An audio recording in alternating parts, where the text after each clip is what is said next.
La historia del líder y de su máximo representante, Manuel Valdizón, ha estado llena de polémica desde el inicio por las múltiples confrontaciones que provocaron con la denuncia de situaciones anómalas y que sale a la luz de la razón y la verdad.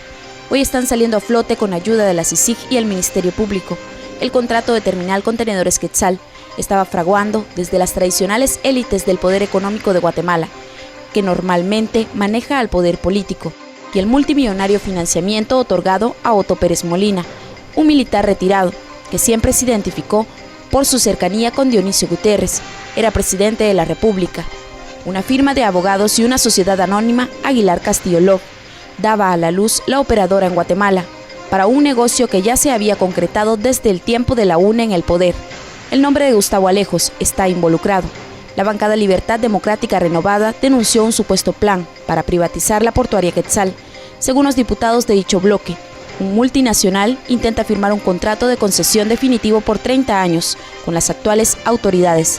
Diputados del Partido Libertad Democrática Renovada, el principal de oposición, presentaron el 10 de agosto una demanda de nulidad absoluta ante los tribunales que dieron trámite al recurso contra el usufructo otorgado por la empresa portuaria Quetzal, administradora de Puerto Quetzal. El contrato de usufructo del puerto fue concedido por el gobierno a favor de la firma Terminal de Contenedores de Barcelona por un plazo de 25 años. El Estado recibirá a cambio $1 millón anuales y $4 por cada contenedor que ingrese. Líder también presentó una denuncia contra el interventor del Puerto Quetzal, Alan Marroquín, el subinterventor Julio Rolando Sandoval y de los representantes de la Terminal de Contenedores Quetzal, que firmaron el contrato de usufructo por 25 años, que se puede prorrogar por otros 25.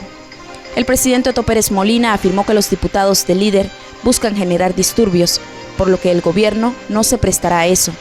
Agregó que convocaron a más de 800 trabajadores a una concentración y solo llegaron 100. En 2013 empezaban las amenazas de muerte en contra de Valdizón.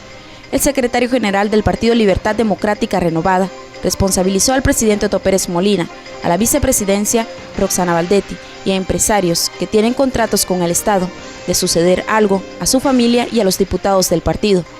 Fueron consultados expertos extranjeros en sabotear procesos electorales y la solución ante lo inminente dio como resultado una intensa campaña de desprestigio que empezó con la compra de los medios de comunicación para magnificar los mínimos errores o inventarse otros. Total, Eric Archila, que controlaba cierto sector, estaba involucrado en incontables actos de corrupción y también había sido señalado por el partido líder, tanto en el caso de Xalala y en el de la portuaria. Para nada convenía que Valdizón llegara al poder. La confabulación pasó también por inversiones millonarias en los llamados call center, que desde las redes sociales bombardearon a todo el país con información falsa y malintencionada, rememorando el año de la caída de Arbenz. La táctica de la desinformación ya había demostrado su efectividad en Guatemala. A un mes de las elecciones se intensifican los movimientos subterráneos en contra del líder y sus reales posibilidades de acceder al poder. La campaña negra no daba los resultados que se necesitaban y era el momento de comprar voluntades. 50 millones de quetzales fueron suficientes para comprar un Tribunal Supremo Electoral, con la consigna de suspender al partido por cualquier motivo y el trato era acabarlo. En un acto sin precedentes, los resultados electorales tardaron más de 9 días en oficializarse, pues ni aún amañando los sistemas de cómputo se lograba cesar los datos que dejaran fuera a Valdizón. Se falsificaron actas, se movió mucho dinero por parte de los fiscales del ahora partido oficialista, y aún así la matemática no les funcionó. Ni la manipulación de las encuestas de último momento pegó lo suficiente para influir en el electorado. Se anulan las elecciones en 11 municipios y se repartirían en la segunda vuelta, pero sin tomar en cuenta las papeletas presidenciales, negando a los habitantes el sagrado derecho de elegir al presidente. Los municipios donde esto sucedió, 7 eran afines totalmente al líder y con ello bastaba para pasar a la segunda vuelta. La diferencia entre el segundo y tercer lugar fue de 0.37%, lo que representa 17.904 votos, un resultado sumamente cerrado e inédito en la historia electoral del país. Todavía falta mucho. Que se diga, ahí faltan 10.000 votos. Ahorita faltan 87.000 resultados de computar. Hay, creo que 114 mesas quemadas. Lo cual implica que si la diferencia entre el primero y entre pasar a la segunda vuelta está en esas 114 mesas quemadas, tiene que repetirse. Esperábamos más de quiché, esperábamos más de huevo, esperábamos más, yo los comprendo, no fue su culpa. La culpa fue de un más grande que no lo pudimos competir, que va más allá de nuestra capacidad cuando hay intereses que son más profundos, que no son intereses de una elección, sino intereses de tomar o invadir un territorio. El candidato del líder Manuel Valdizón renunció a su partido y la política alegando un supuesto fraude. Cada vez se esclarece quiénes fueron los principales favorecidos con la no llegada del líder y de Manuel Valdizón a la presidencia.